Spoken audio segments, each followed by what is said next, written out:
Bueno, un placer estar aquí con ustedes. Este se llama Los candidatos le responden al comercio. Diego, un placer estar acá y la idea es pues tocar algunos temas que son del interés de los comerciantes y los empresarios en Bogotá. Arranquemos con el tema de la seguridad, tema que a todos hoy nos preocupa, tema que a todos nos atañe, donde pues quisiéramos saber en un gobierno cómo se manejaría el tema de la fuerza pública. Sabemos que es insuficiente. Hoy hay más de 3.200 personas que están privadas de la libertad en diferentes estaciones, que los custodian cerca de 400 policías. Inclusive hay una gran cantidad de actividades diferentes, muchas de control al comercio inclusive. ¿Qué hacer al respecto de esto? Bueno, Juan Esteban, muchas gracias por la pregunta, por la invitación y un saludo y un reconocimiento a todos los comerciantes pequeños, medianos, a los microempresarios y a los tenderos que nos escuchan y nos ven, porque lo que uno realmente ve en Bogotá hoy es que esta es una ciudad en caos, que vive con miedo permanente, un miedo que llegó a cada barrio, a cada localidad y especialmente hoy concentra un gran incremento en los niveles de violencia. ¿Sabe cuántos delitos se cometieron en el último semestre en Bogotá? 148.000 delitos. Eso, vamos a completar casi los 300.000 delitos al año. Si uno suma todo, hurto a celulares, hurto a residencias, malos atracos, malos robos, y eso significa que solo se capturan 15.000 de esos más de 148.000 delitos en este semestre. Y el grave problema es que la ciudad está en manos de unas bandas que se tomaron la ciudad. Por eso lo que nosotros queremos proponer, primero que todo, es, antes que pie de fuerza, justicia. Porque hoy capturan un delincuente y al día siguiente, ¿dónde lo ve el comerciante, el tendero? En la calle al frente, burlándose del comerciante y burlándose del tendero y burlándose del policía que lo capturó. Por eso en esa megacárcel vamos a construirla. En la Ley de Seguridad Ciudadana que impulsamos hace más de un año cuando estuvimos en el ministerio, se permite que las empresas de vigilancia y seguridad privada construyan y operen cárceles. Pues nosotros vamos a construir esa megacárcel y la vamos a llevar a esos reincidentes que roban, atracan permanentemente, extorsionan a los comerciantes, allá los dejaremos. Vamos a llevar a los jefes de las bandas criminales con un equipo especializado que vamos a desmantelar y esos se quedarán allá como sindicados.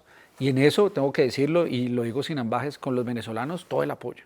Pero esos venezolanos criminales que hoy están atracando, robando a los tenderos, robando a los ciudadanos y que creen que no les aplica la ley colombiana, los llevamos a la cárcel y luego los deportamos. Y vamos a llevar, por supuesto, también allá a todos aquellos que cometen los delitos que le duelen a los ciudadanos.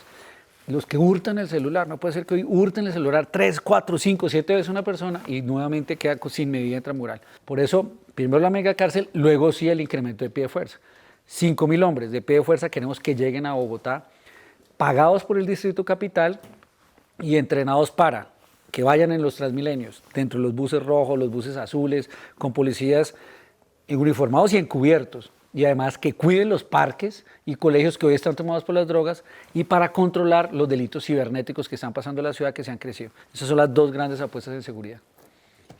Bueno, en su plan de gobierno menciona el apoyo a la economía popular. Pero en Bogotá tenemos alrededor de 1.200.000 personas que están en la informalidad. ¿Qué planea hacer para encaminarlos o acompañarlos desde la informalidad hacia la formalidad? 3 apuestas tenemos para mejorar la productividad y el empleo en Bogotá y apoyar el comercio. 1, descuento del ICA. Bogotá va a ser totalmente diferente de lo que hizo el gobierno nacional. El gobierno nacional les incrementó impuestos. En Bogotá les vamos a bajar los impuestos, especialmente el ICA, a aquellos que produzcan o generen empleo para los jóvenes de 18 a 26 años o para los mayores de 45 años. Y eso lo vamos a hacer en las localidades de Bosa, de Kennedy, de Engativá, de Suba y en empleos asociados al comercio, asociados a la innovación, a la tecnología. Lo segundo, todo el apoyo para los comerciantes, micro, pequeños o medianos. Se van a acabar las revisiones de esas autoridades que hoy los extorsionan. Aquí pasan por el comercio, el de salud que le pide una cosa y el día siguiente viene otro del comercio y le cambia, le pide por ejemplo que ponga baldosas y al día siguiente le dicen no, le cambian el mecanismo. Y luego llega el de bomberos y lo molesta otra vez y le pide una cosa, inclusive ahí hay espacio para la extorsión. ¿Qué vamos a proponer? Y se lo proponemos a FENALCO. Una certificación de buen comportamiento, uso y revisión. Si se certifican no lo vamos a tener que revisar cada año, lo revisamos cada 5 años, pero que sea autorregulado por los comerciantes, de modo que no haya que hacer esas visitas permanentes y la policía y las autoridades se dediquen más bien a controlar los vendedores informales que están en la calle. Y lo tercero, la economía popular, esos informales, especialmente con los vendedores informales y la pequeña y mediana empresa. ¿Qué queremos nosotros? Que entren al régimen simplificado. Si entran al régimen simplificado, les vamos a descontar el impuesto predial, de modo que uno va formalizando la economía, tiene más recaudo de impuestos y apoya a esa pequeña y mediana empresa, que hoy es productiva, que es interesante para todo lo que hace en la ciudad, porque hacen confección, hacen comercio, están en calzado, pero lo podemos formalizar de esa manera dentro del régimen simplificado. Bueno, y apoyo a las MIPYMES y a los tenderos. Vamos a apoyar a los tenderos para que sean principales promotores del desarrollo social y de convivencia en el barrio. Primero, que nos ayuden con la seguridad, conformando frentes de seguridad. Segundo, apoyándolos con crédito, pero sobre todo con ahorro. Queremos que Bogotá fomente el ahorro y que los tenderos que ahorren puedan tener acceso a crédito o a otros beneficios como vivienda o a otros proyectos, en este caso productivos para mejorar. Tercero, incorporación de tecnología. Con formación, de modo que puedan llevar su contabilidad, puedan llevar sus cuentas, puedan llevar sus inventarios conectados a la tecnología, inclusive comiencen a utilizar la tecnología para la distribución. En los últimos 10 años, el impuesto predial en Bogotá ha subido el 291%. Esto pues nos pone muchas veces por encima de los avalúos comerciales de los diferentes establecimientos o inmuebles. ¿Qué hacer con esto? O sea, nosotros necesitamos que no puede seguir subiendo. O sea, la situación para Bogotá hace que esto se convierta en un impuesto confiscatorio. Al respecto de ese tema. El predial tiene que rediseñarse en la ciudad, porque hoy el predial, si bien es cierto que se ha materializado un mayor valor de los predios porque la ciudad ha mejorado, porque tiene mejor infraestructura, etcétera, el problema es que el predial no considera el ingreso de la familia o el ingreso del propietario. Y usted ve aquí en barrios cercanos, en Teusaquillo, lo ve en La Esmeralda, lo ve en barrios como el Quirinal, acá cerca, en donde pues, aquí la ciudadanía se ha envejecido, pero tienen el mismo predio, pero tienen menos ingreso porque las pensiones no les alcanzan. Y entonces el predial asume que usted es más rico porque el predio vale más, pero ese mayor valor del predio no se materializa hasta que usted lo venda o hasta que usted lo arriende. Por eso lo que proponemos nosotros es una revisión de la fórmula, de modo que el mayor valor del predial esté atado también al ingreso que tenga la familia en un segundo inmueble o en el arriendo del inmueble. Eso es uno de los temas que tendremos que revisar precisamente porque pueden estancar el crecimiento de la ciudad. Bueno, y hablando de estos tributos, hay algo que es muy antipático para todos en Bogotá, que es el impuesto de valorización. Nosotros pedimos que la valorización se cobre cuando se genere realmente, cuando ya el predio valga más, ya se podría hablar de un impuesto de valorización. Mientras tanto no tiene ninguna lógica. ¿Usted estaría dispuesto a voltear esto a que sea pospago y no prepago como está en este momento? 3 medidas que tenemos que tomar. Hacia el futuro, tenemos que recuperar y ejecutar esas 16 obras de valorización que ya pagaron los bogotanos y que hoy están llenas de polisombras verdes, sin trabajadores y afectando la convivencia en la ciudad. Lo segundo, obra que no se termine en Bogotá, vamos a comenzar a devolver los impuestos a los bogotanos, porque lo que no es posible es que le cobren impuestos, no terminan las obras y no le pasa nada a los ciudadanos y los contratistas tranquilos, el IDU tranquilo. Eso no puede ser, porque si aquí los bogotanos le cumple, pues se le devuelve el dinero que no se haya ejecutado, pero la ciudad tiene que comprometerse a responder por las obras que le cobró a los ciudadanos. Y la tercera medida es valorización hacia el futuro. Venga, hagamos las obras, después de que hacemos las obras y el mayor valor se ve, se las cobramos a los bogotanos. Bueno, aprovecho ahí para un tema diferente que es, las obras se necesitan, pero muchos establecimientos comerciales terminan en bancarrota porque les hablan de un cronograma y el comerciante se prepara bajando inventarios, bajando su planta de personal porque va a estar cerrado 3 o 6 meses o un año inclusive cuando es lo que se dice, pero en muchas ocasiones la demora es del doble o el triple. Nosotros pedimos un seguro, de tal manera que ese lucro cesante del comerciante, cuando se exceden los tiempos planeados, pues simplemente tenga alguna forma de retribución para que no desaparezcan esos establecimientos comerciales. ¿Ustedes apoyarían una idea como esa? Yo creo que nos tenemos que sentar a hablar de esa posibilidad, porque miren, lo que va a hacer, yo voy a ser un alcalde que ejecute todas las obras. Tenemos 59 billones de pesos hoy contratados en obras en la ciudad que vamos a dedicarnos a ejecutar. El próximo alcalde casi que no se tiene que comprometer con obras nuevas, porque tiene para ejecutar el metro línea 1, si se contrata la línea 2, comenzaría su ejecución.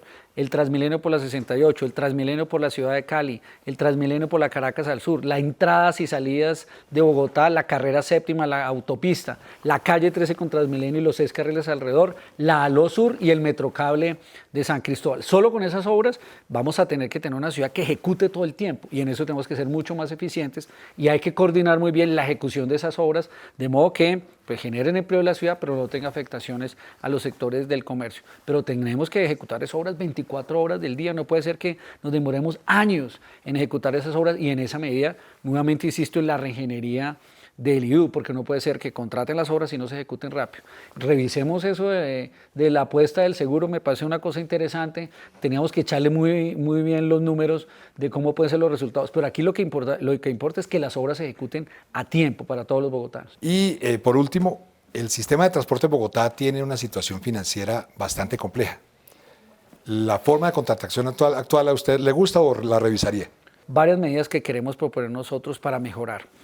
Una, es necesario revisar ese contrato, especialmente el contrato de recaudo, de modo que ese contrato tenga incentivos más positivos. Son varios, el de recaudo y el de operación. Sí, el de operación sería al final de la próxima administración. Hay que hacer una renovación de los contratos, especialmente de las troncales, y en esa medida pues la vamos a hacer y la vamos a mejorar. Pero lo más importante es el del recaudo, que es donde uno puede garantizar tener un mayor control de los recursos, porque este contrato de hoy no responde por el tema de colados. Entonces perdemos 11.000 millones de pesos diarios en colados. De 100 personas que entran al Transmilenio, 30 se cuelan porque el contrato no tiene incentivo a controlar el recaudo. Entonces, lo primero es renegociar ese contrato, sacar la licitación de ese contrato con unos incentivos diferentes para que maximice de una mejor manera los recursos y, por supuesto, garantizar que las nuevas operaciones de contratos en las troncales y cuando entre el Transmilenio por la 68, particularmente, podamos tener una nueva operación mucho más eficiente y que los incentivos sean no que guarden los buses para no gastar tanta plata, sino que los incentivos sean a cumplimiento de las frecuencias de los buses. Lo segundo que es necesario hacer, y aquí vamos a tener que trabajar con el sector privado, es cómo controlamos el tema de los colados. Y yo estoy proponiendo Transmilenio gratis el fin de semana. ¿Por qué? Porque aquí todo el mundo va detrás de los malos, como hace el gobierno nacional. Le paga a los que no quiere que maten, dice el presidente. Nosotros vamos a, por el contrario, a reconocerle a los que hacen bien. Entonces, ¿cómo va a funcionar ese mecanismo? Con una sola tarjeta. Si una persona utiliza toda la semana bien el Transmilenio, por la mañana y por la noche, el fin de semana 100% de descuento en Transmilenio, de modo que le salga gratis el fin de semana. Y lo segundo, quiero trabajarlo con ustedes, con FENALCO. Yo le tengo la siguiente propuesta. Hoy en el salario tenemos un salario mínimo de 1.100.000 y el subsidio de transporte es de 140.000. Y esto lo aprendí de una trabajadora que alguna vez me dijo, yo dije, los colados son unos corruptos. Decimos, yo no soy corrupta, porque mire que a mí no me alcanza toda la semana con los 140.000 de subsidio de transporte. Trabajemos un mecanismo conjunto con el sector privado, de modo que el subsidio de transporte formal, el que se paga, uno podría convertirlo en una tarjeta de viajes ilimitados. Una partecita la paga el empleador y le da 5 o 6 viajes, lo puede poner como beneficios o incentiva que eso que hoy reciben en plata sea un subsidio que le asegure viajes ilimitados en Transmilenio, como lo tienen las grandes ciudades del mundo. Eso mejora el recaudo, al empresario le permite dar beneficios al trabajador y incentiva el uso del sistema de transporte público. A ver, Bogotá en las noches pues está subutilizado, como la mayoría de las ciudades del mundo. Nosotros desde FENALCO venimos hace muchísimo tiempo hablando de ese Bogotá 24 horas, con lo cual pues se haría un uso mucho más eficiente de esa infraestructura, se genera más empleo y pues obviamente la movilidad también descansaría un poco. Adicional a esto, venimos trabajando también hace muchísimos años con el Bogotá Despierta, que tradicionalmente ha sido que la noche anterior a las fechas comerciales más importantes se extienden los horarios del comercio. Hoy en día lo estamos haciendo con la Secretaría de Desarrollo y la idea es tener uno al mes, mínimo. Obviamente hay meses como diciembre que tiene muchos más Bogotás despiertas, pero eso es lo que estamos haciendo con unos muy buenos resultados. ¿Qué concepto le merece esto? ¿Usted apoyaría una medida como estas? Definitivamente, pero para poder lograrlo necesitamos seguridad. Usted no puede promover ni Bogotá 24 horas ni Bogotá despierta si no tenemos seguridad.